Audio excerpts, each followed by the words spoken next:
July trong tập ten in lama an trong man thau thla technical tramania home language ti local language ti an mang chelawa home language mani ina an trong mana kha home language thau thla sap ti nan English medium school home language day mang hura sia tirna siam ani dona home language hi class period ka la ka chol oma break a eta class la ngan so English ta kon mana ngai mai the achan chu mizo vet khan lo ni lo thia ani sitin nan chuan sap chong te pok mana ngai mai thia an du chuan mizo ka kan ni phei chuan mizo chong pona ti thega ama ro chu a break hi chu compulsory ni aba kan phang the ni chora tha break bi ka hi chuan mani in lama an chong man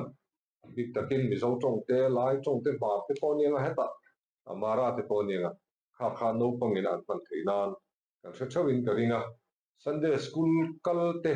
no pangte po hi ka chi thina kal ko ma po sa tu ena ni pe ken Sunday school a po sa tong thawin a lo in belea mizo tong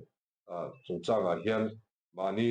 a mizo a big ima ton theta ni ba ki han kan sei ni a